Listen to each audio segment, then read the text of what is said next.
विधानसभा और लोकसभा चुनाव संपन्न होने के बाद अब राजनीतिक दलों की प्राथमिकता संगठन को मजबूत करने की है। इसी सिलसिले में आज कांग्रेस और भाजपा दोनों की अहम बैठकें हुई। भाजपा में जहां कार्य समिति की बैठक में केंद्रीय मंत्री मनोहर लाल खट्टर सहित प्रदेश के दिग्गज नेता शामिल हुए, वहीं कांग्रेस की 2 दिवसीय बैठक में आज वरिष्ठ नेताओं की बैठक हुई। भाजपा कार्य समिति की बैठक में प्रधानमंत्री नरेंद्र मोदी को तीसरी बार पीएम बनाए जाने पर बधाई प्रस्ताव पास किया गया। वहीं भाजपा कार्य समिति में प्रदेश के बेहतर विकास को लेकर काम करने का संकल्प दोहराया गया। आज भारतीय जनता पार्टी की बृहद प्रदेश कार्य समिति की बैठक हो रही है। इस बैठक में मुख्य अतिथि के रूप में केंद्रीय ऊर्जा, आवासन एवं शहरी कार्य मंत्री मनोहर लाल खट्टर जी उपस्थित हैं। नरेंद्र मोदी जी के नेतृत्व में पिछले 10 सालों में जो काम हुआ है उस पर जनता का आशीर्वाद और जनादेश है। वहीं आज कांग्रेस की 2 दिवसीय बैठकों का दूसरा दिन था, जिसमें वरिष्ठ नेताओं के साथ रायपुर दक्षिण उपचुनाव की रणनीति पर कांग्रेस ने चर्चा की। कांग्रेस हार को भूलकर आगे के कार्यक्रमों पर जोर देना चाहती है और इसलिए आक्रामक विपक्ष की भूमिका निभाने की रणनीति पर काम करने पर पार्टी में सहमति बनी है। कांग्रेस नेताओं की बैठक में आने वाले विधानसभा सत्र के दौरान सदन और सड़क दोनों में सरकार को घेरने की रणनीति बनी। आज पहला बैठक हुआ, तमाम हमारे वरिष्ठ नेता प्रदेश के, बहुत ही अच्छा निर्णय हुआ है कि आने वाला समय में लगातार जिस तरह से प्रदेश में जो घटनाएं घट रही है और सरकार रोकने में उसको नाकाम हुई है, इन घटनाओं को लेकर और खाद्य बीज को लेकर एक प्रदेश स्तरीय बड़ा प्रदर्शन करने का ऐलान तैयारियां कांग्रेस कमेटी ने की है और उसके लगभग पूरी आज प्रारूप फाइनल हो चुका है। फिलहाल चुनाव के बाद थम सी गई राजनीतिक गतिविधियों ने छत्तीसगढ़ में गति पकड़ी है।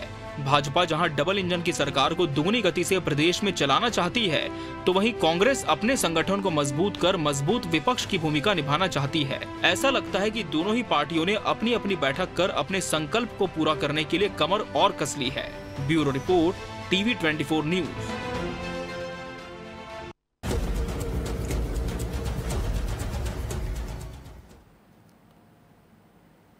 नमस्कार, मैं हूं मोहन तिवारी। आज के मुद्दे में आपका स्वागत है और आज का मुद्दा हमारा आधारित है छत्तीसगढ़ में चल रही राजनीतिक कवायदों पर। और ये कवायद चल रही है अपने अपने संगठन को मजबूत बनाने की कवायद। और ये इसलिए क्योंकि अब ये बात सारी राजनीतिक पार्टियां समझ चुकी हैं कि अगर संगठन है तो सत्ता है, तो संगठन के बिना सत्ता हासिल नहीं की जा सकती। और जिन्हें सत्ता मिल गई है वो भी ये बात मानते हैं और जिनके हाथ से सत्ता चली गई है वो भी इस बात को समझ रहे हैं। और इसीलिए अब कोशिश की जा रही है कि संगठन को मजबूत किया जाए। चुनाव तो चले गए, लेकिन अब कैसे संगठन को कार्यकर्ताओं के जरिए मजबूत कर अपनी पार्टी को फिर से सत्ता में लाया जाए, इसलिए कोशिशें दोनों ओर से हो रही है। इसी पर आज चर्चा करेंगे और किस तरीके की कोशिशें इसे समझने की हम भी कोशिश करेंगे।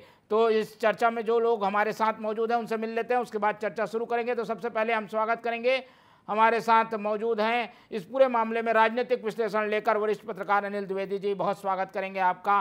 कांग्रेस का पक्ष रखने के लिए हमारे साथ मौजूद हैं प्रवक्ता और वरिष्ठ नेता कांग्रेस के अमरजीत चावला जी, जो कि संगठन की नब्ज भी समझते हैं, तो बताएंगे कि कांग्रेस क्या करने वाली है। उनका बहुत बहुत स्वागत है। इसके साथ ही हमारे साथ मौजूद है बीजेपी के प्रवक्ता दिनेश अग्रवाल जी, बहुत स्वागत करेंगे आपका। तो तीनों मेहमान हमारे साथ मौजूद हैं और जैसा कि हमने बताया कि बैठकें हुई हैं, एक और कार्य समिति की बैठक हुई है, दूसरी ओर वर्किंग कमेटी और वरिष्ठ नेताओं की बैठक हुई है। क्या कुछ उससे निकल के आया ये भी एक रिपोर्ट के जरिए हम बता चुके हैं। एक एक करके प्रतिक्रियाएं लेते हैं। पहले चलते हैं अमरजीत चावला जी की ओर, क्योंकि कांग्रेस के हाथ से सत्ता जा चुकी है, उसने हार से सबक लिया होगा ऐसा हम मानते हैं। तो कांग्रेस क्या करेगी जान लेते हैं चावला जी। चावला जी, हम तो देख रहे हैं चुनाव को कुछ ही 1 महीना ही हुआ है लोकसभा चुनाव को खत्म हुए और अभी से धरना प्रदर्शन की रणनीति कांग्रेस बना रही है। क्या है इसके पीछे का मकसद, क्या है? अभी इतनी जल्दी क्या है कांग्रेस ने एग्रेसिव मोड हासिल कर लिया है? बात जल्दी की और देरी की नहीं है, मोहन भाई, मैं आपको बताना चाहूँगा कि कांग्रेस पार्टी का शुरू से ये रहा है कि उनको जन सेवा करनी है, छत्तीसगढ़ महतारी की सेवा करनी है। और चूंकि जनता ने हमको जो आदेश दिया है उस आदेश को सिरोधार्य मानते हुए आज हम विपक्ष की भूमिका निभा रहे हैं। तो विपक्ष की भूमिका बहुत ईमानदारी से निभाने के लिए ये होता है कि आप सजग प्रहरी के रूप में सरकार को आईना दिखाने का काम करें। सरकार जो गलतियां कर रही हैं उस गलतियों को उनको धरना प्रदर्शन के माध्यम से, कानून जो हमको इजाज़त देता है उस कानून के दायरे में रह के हम सच्चाई को सरकार को बताने का काम करते हैं, आईना दिखाने का काम करते हैं। क्योंकि भारतीय जनता पार्टी की आदत यह है कि धूल जमी रही मेरे चेहरे में और मैं ताउम्र आईना साफ करता रहा। तो हम लोग इनको आईना दिखाने का काम कर रहे हैं। आज देखिए, पिछले 6 महीने में लगातार जिस प्रकार से लॉ एंड ऑर्डर की स्थिति खराब हो गई है, बलौदा बाजार की घटना से छत्तीसगढ़ का नाम पूरे देश में बदनाम हुआ, लगातार सामूहिक दुष्कर्म की घटना हो रही है, रोड एक्सीडेंट की घटना हो रही है, चाकूबाजी हो रही है, हत्या हो रही है, शासकीय कर्मचारियों को उनके ऑफिस में शासकीय कार्य करते समय उनके साथ बदतमीजी की जा रही है। इन सारी चीजों को देखते हुए बिजली के दाम बढ़ गए हैं। छत्तीसगढ़ की जनता जो है वो त्रस्त हो गई है। 6 महीने में ही भारतीय जनता पार्टी का असली चेहरा छत्तीसगढ़ की जनता के सामने आ गया है। तो हम एक सजग प्रहरी के रूप में सशक्त विपक्ष की भूमिका निभाने के लिए अपनी तैयारियां कर रही हैं और सरकार को आईना दिखाने के लिए हम मजबूती से अपने संगठन की बैठकें करके माननीय प्रदेश अध्यक्ष दीपक बैज जी के नेतृत्व में, माननीय नेता प्रतिपक्ष डॉक्टर चरणदास महंत जी के नेतृत्व में हम सशक्त प्रहरी की भूमिका निभाने के लिए आगामी समय में अपने आंदोलन और धरना प्रदर्शन की तैयारियां कर रहे हैं। ठीक है, तो ये तो धरना प्रदर्शन की बात रही। संगठन को कब कांग्रेस अंदर से मजबूत करेगी? कई पद खाली हैं, कई पुनर्नियुक्ति का इंतजार है, तालमेल भी बड़े नेताओं में बनाना है, ये सारी चीजें भी डिस्कस हुई है क्या? 2 दिन की बैठकें थी। देखिए, आप बैठक का चित्र आप अपने चैनल में दिखा रहे हैं, आप देखिए उसमें प्रदेश के तमाम वो बड़े लोकप्रिय और चर्चित और मजबूत चेहरे जिनका छत्तीसगढ़ की राजनीति में, कांग्रेस की राजनीति में एक बड़ी पहचान भी है और उनका बड़ा जनाधार भी है, ये सारे लोग बैठक में एक साथ बैठे थे। उससे आप समझ जाइए कि हमारे बीच में ना दूरियां हैं, ना हमारे बीच में कोई टकराव है। राहुल गांधी के झंडे के नीचे, माननीय मल्लिकार्जुन खड़गे के नेतृत्व में हम लोग कांग्रेस के तिरंगे के नीचे में बैठ के अपनी योजनाएं बनाती हैं। उसी के तहत हम लोगों ने आगामी जो विधानसभा के सत्र होना है, सड़क से लेकर सदन तक हमारी लड़ाई होगी। भारतीय जनता पार्टी के खिलाफ आईना दिखाने के काम करेंगे और संगठन हमारा बहुत मजबूती से दीपक बैज जी के नेतृत्व में काम कर रहा है, उसमें किसी भी प्रकार की कोई कमी और कमजोरी नहीं है।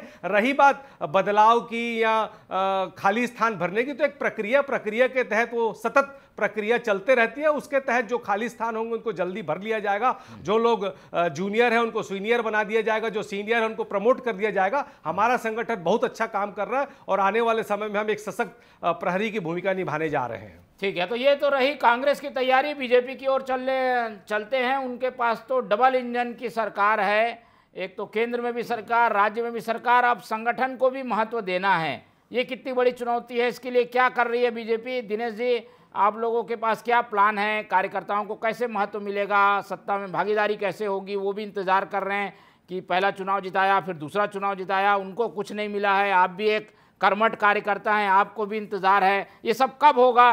कैसे बेहतर करेंगे संगठन को आप लोग? देखिए मोहन जी, सर्वप्रथम तो मैं आपको बता दूं कि भारतीय जनता पार्टी का कार्यकर्ता देश के लिए काम करता है, पद के लिए, सत्ता के लिए काम नहीं करता है। भारतीय जनता पार्टी के कार्यकर्ताओं को एक ही अपेक्षा होती है, मेरा भारत माँ का सिर हमेशा ऊंचा रहे। Bharatiya Janata party cadre based party है, भारतीय जनता पार्टी कार्यकर्ताओं की पार्टी है। इसीलिए आप हम सब देख रहे हैं, आज भारतीय जनता पार्टी की प्रदेश कार्य समिति की बैठक में मंडल स्तर के कार्यकर्ताओं को बुलाया गया।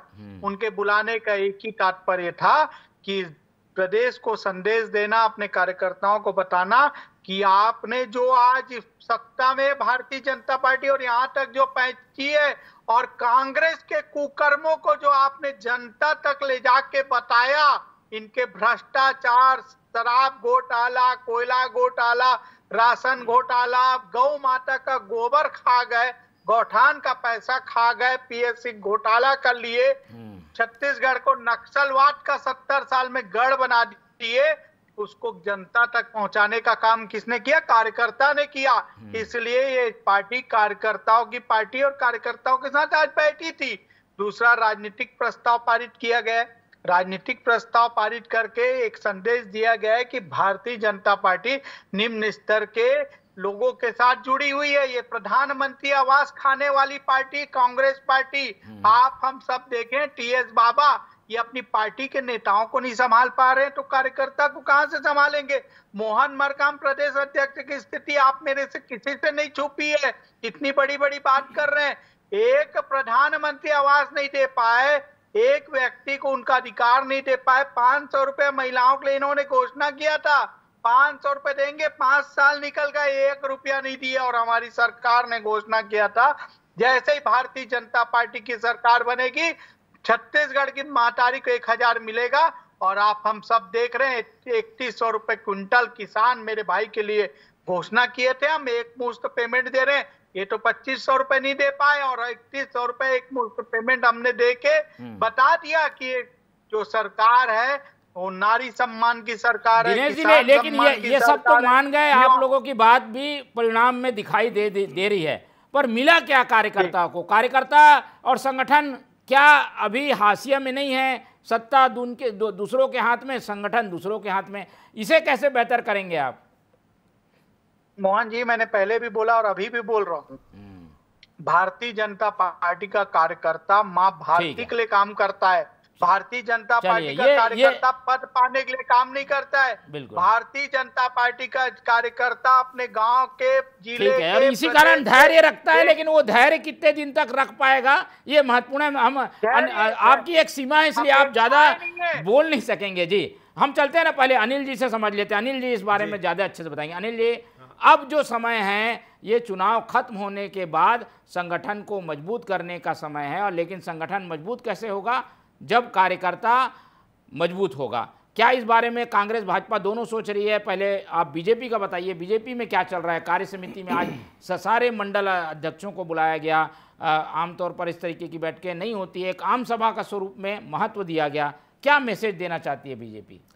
देखिए मोहन जी, ये चुनावी वर्ष है और विधानसभा फिर लोकसभा चुनाव होने के बाद अब नगर निगम है, फिर पंचायत है और फिर मंडी है। कुल मिला के चुनावी वर्ष है और इसलिए दोनों ही राजनीतिक दलों ने कवायद शुरू कर दी है। पहले आप देखिए कि 2018 में जब कांग्रेस की सरकार बनी तो यहाँ पे राष्ट्रीय अधिवेशन हुआ कांग्रेस का।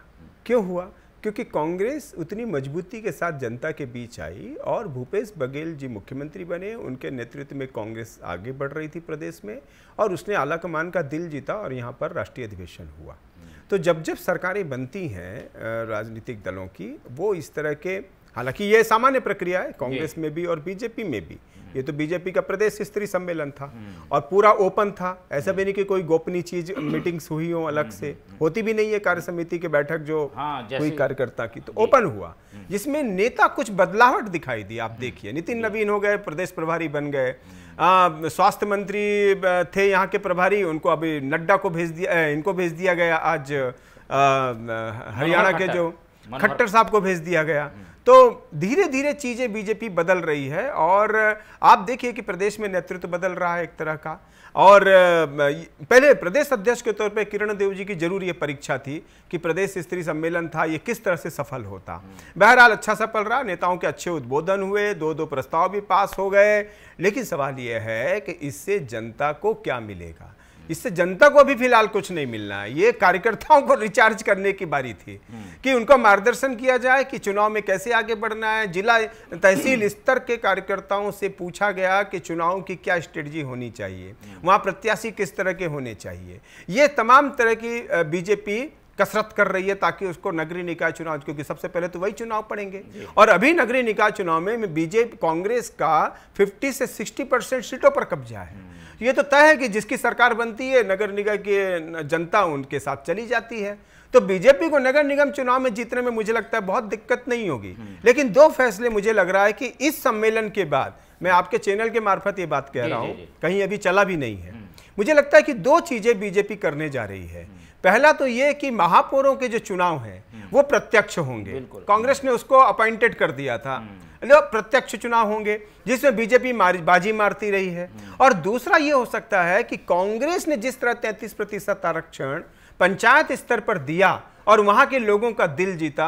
बीजेपी भी इसे 33 से बढ़ा के 50% कर सकती है। हालांकि ये कानूनी तौर पर कितना सही होगा मैं इस बहस में नहीं पढ़ना चाहता, लेकिन बीजेपी के इस सम्मेलन से ये दो चीजें यहां से निकलेंगी, ऐसा वहां के कुछ सूत्रों ने मुझे बताया है। बिल्कुल जी ठीक है, तो दोनों ओर से कोशिशें यही है कि मजबूत किया जाए संगठन को, और कांग्रेस ने जैसा रुख दिखाया है उसका पहले जवाब ले लेता हूं दिनेश जी से, फिर आऊंगा चावला जी के पास। दिनेश जी, कांग्रेस की बातों से तो साफ है ये अपने मजबूत करने का एक ही तरीका निकालते हैं कि ये अपने को आक्रामक बना देते हैं। जब आंदोलन प्रदर्शन होता है तो कार्यकर्ता इनका अपने आप जुड़ जाता है, और इसी रणनीति में चल रही है कांग्रेस। जिला अध्यक्ष को बुला के कह दिया गया है कि आप लोग सरकार के खिलाफ मोर्चा खोलिए, और एक बड़ा प्रदर्शन विधानसभा घेराव का होने वाला है। ये बड़ी चुनौती है विपक्ष का ये रुख, इसका क्या जवाब देंगे, कैसे इसको काउंटर करेंगे आप लोग?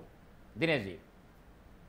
देखिए, कोई चुनौती नहीं है हमारे पास, क्योंकि कांग्रेस कहीं पे लड़ाई में नहीं है। कांग्रेस की लड़ाई खत्म हो चुकी है। कांग्रेस अपनी अंतर्द्वंद की लड़ाई में फंस चुकी है। इनके नेता आपस में लड़ रहे हैं। जिसके घर में लड़ाई होती है ना, वो दूसरों के घर को उजाला नहीं करते। आप हम सब देख रहे हैं कि इनके नेता, इनके कार्यकर्ता इनकी पार्टी से भाग भाग के हमारी पार्टी में आ रहे हैं, क्योंकि ये समझ चुके हैं कि भारतीय जनता पार्टी ऐसी पार्टी है जो देश का और प्रदेश का विकास करती है और कार्यकर्ताओं की भावनाओं का सम्मान करती है। इसलिए आप मैं सब देख रहे हैं मोहन जी, इनके नेता छोड़ छोड़ के पार्टी के आ रहे हैं। दूसरी बात रही, इन्होंने जालसाजी से नगरीय निकाय को जीता था। भूपेश बघेल जी ने पार्षदों को ही अध्यक्ष चुनने का अधिकार दिया, क्योंकि ये हमेशा दोगलेपन की राजनीति करते हैं। ये हमेशा गंदी राजनीति करके सत्ता पाते हैं, ये इतिहास गवाह है। और रही बात, आज हमारा राजनीतिक प्रस्ताव भी पारित हुआ कि 3 बार मोदी जी भारत देश के प्रधानमंत्री बने। तो आपको बता देता हूं, पहली बार ऐसा हुआ है कि इलेक्शन लड़के 3 बार यदि कोई व्यक्ति प्रधानमंत्री बना है तो मोदी जी बने हैं। पंडित जवाहरलाल नेहरू पहली बार में थोपे गए थे, 2 बार वो चुनाव जीते थे। वो तो देश की बात रही। अभी ये जो चुनौती दे रहे हैं इसका कैसे मुकाबला करेंगे? प्रदर्शन तो होगा, जगह जगह होगा, फिर कैसे करेंगे? इनकी चुनौती कोई मायने नहीं रखती है। इसलिए मायने नहीं रखती है, इस प्रदेश की जनता, इस देश की जनता जान चुकी है कि भ्रष्टाचारी है। इन लोगों को भ्रष्टाचार करने नहीं मिलता तो चिल्लाहट आती है। उसका नमूना है समीर बिश्नोई और रानू साहू, सौम्या चौरसिया, सब जेल की हवा खा रहे हैं। भ्रष्टाचार में डूबी हुई ये कांग्रेस पार्टी और ये प्रदेश की जनता जान चुकी है, और ये सिर्फ खाने के लिए राजनीति करते हैं। इनके ऊपर भरोसा नहीं है इस प्रदेश की जनता को, और भारतीय जनता पार्टी ने जिस हिसाब से भरोसा जीता है वो आपको हमको सबको देखने मिल रहा है। कोई चुनौती नहीं मानती बीजेपी। चलते हैं चावला जी के पास। चावला जी, आप लोग दूध के जले हैं, आप देख चुके हैं कि संगठन को दरकिनार करने के बाद सत्ता चली जाती है। इस तरीके से कुछ जगह प्रदर्शन करके आक्रामक होकर आप लोग कोशिश जरूर कर रहे हैं, लेकिन अंदर से ढांचे को मजबूत करने की जरूरत है। कांग्रेस उस ओर ध्यान नहीं दे रही है, दूसरे तरीके से संगठन को मजबूत करने की बात कह रही है, लेकिन उससे मजबूत होगा नहीं। इसका क्या आप लोग तोड़ निकालेंगे, कैसे मजबूत करेंगे संगठन को? नहीं, देखिए, माननीय दीपक बैद जी के नेतृत्व में संगठन बहुत शानदार काम कर रहा है, और इसीलिए हमारे वोट परसेंटेज भी बढ़े छत्तीसगढ़ में। असल में सच्चाई ये है कि बीजेपी इसलिए विचलित हो गई है।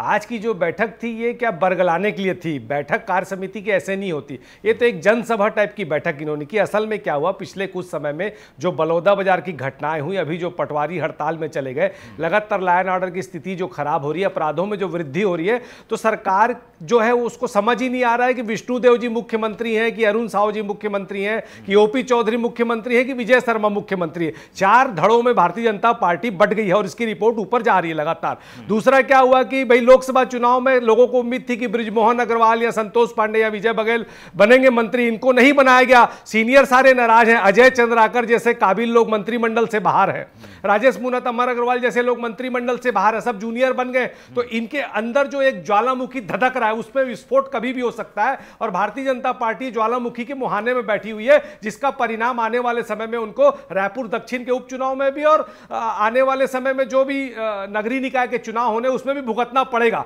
उस परिणाम को उनको एहसास हो गया, संगठन बिल्कुल दरकिनार हो गया है, किरण देव जी की उपस्थिति बिल्कुल जीरो हो गई है, मुख्यमंत्री का प्रशासन के ऊपर बिल्कुल पकड़ नहीं है, ना इनसे सरकार संभल रही है ना इनसे व्यवस्था संभल रही है। तो उनकी बात हो गई, अपनी भी तो बताइए। मैं वहीं आ रहा हूं। तो आईबी की रिपोर्ट से इसकी जानकारी इनको हो गई, इसलिए नितिन नवीन जी आए हैं और ये सुधारने की कोशिश कर रहे हैं। पर मैं आपको बता रहा हूं कि जैसे ही इनके निगम मंडल आयोग की नियुक्तियां होंगी, बचे हुए 2 मंत्रियों की नियुक्तियां होंगी, आप देखिएगा भारतीय जनता पार्टी में जो सिर फुटअव्वल की स्थिति होने वाली है, वापिस कांग्रेस का परचम यहां लहराएगा और हमारा संगठन बहुत मजबूत है। बहुत एकता के साथ सारे वरिष्ठ लोग मिलकर महंत जी के और बैद जी के नेतृत्व में रायपुर दक्षिण भी जीतेंगे और नगरीय निकाय चुनाव और पंचायत चुनाव में भी कांग्रेस का परचम फहराएंगे। चलिए अब अनिल जी की टिप्पणी ले लेते हैं। दोनों पक्षों को सुन के ये लग रहा है कि हमारी शर्ट ज्यादा उजली है बताने की होड़ चल रही है। क्या देखते हैं अनिल जी संगठन के लिहाज से दोनों पार्टियों में आप? देखिए, ये लोग कितना भी बताएं कि हमारी कमीज उजली है, लेकिन जनता दिखा देती है कि किसकी काली है और किसकी उजली है, और उसी हिसाब से उसने सत्ता सौंपी है। जहाँ तक देखिए, आप बीजेपी तो ठीक है, उत्साहित है, उसकी सरकार है, उसका संगठन भी बड़ा मजबूत है, फिर आरएसएस और बाकी संगठन भी उसके सपोर्ट के लिए खड़े रहते हैं। कांग्रेस भी ऐसा नहीं है कि उसका सब कुछ उजड़ गया है, बहुत सी उम्मीद बची हुई है। आप देखिए कि बहुत निष्कृष्टम प्रदर्शन करने के बाद भी कांग्रेस के पास 35 विधायक हैं। ये अपने आप में बड़ी शक्ति है। ये दर्शाता है कि छत्तीसगढ़ की प्रदेश की जनता का विश्वास अभी भी कांग्रेस पर बना हुआ है। लेकिन सब कुछ सरकार नहीं, सब कुछ जनता नहीं होती है। विधायक तो चुन करके आ गए, वो अपनी छवि पर चुन करके आए। संगठन कैसे चलाएंगे आप? संगठन को लेके क्या करेंगे? अभी सबसे बड़ी समस्या संगठन में ही है और पार्टी में भी है कि जब आप देखिए, मुझे याद है कि कांग्रेस ने जो प्रयोग किया था नगर निगम चुनाव में, राहुल गांधी जब जैसे ही कांग्रेस में संभाली उन्होंने, उसके बाद उन्होंने युवाओं चेहरों को लाना सामने किया था। कितने अच्छे रिजल्ट मिले कांग्रेस को। युवा विधायक चुन के आए, देवेंद्र यादव, एजाज ढेबर महापौर बने, देवेंद्र यादव चुन करके आए, ऐसे कई नेता आप तो जानते हैं मोहन, विकास उपाध्याय जैसे लोग नेता बने।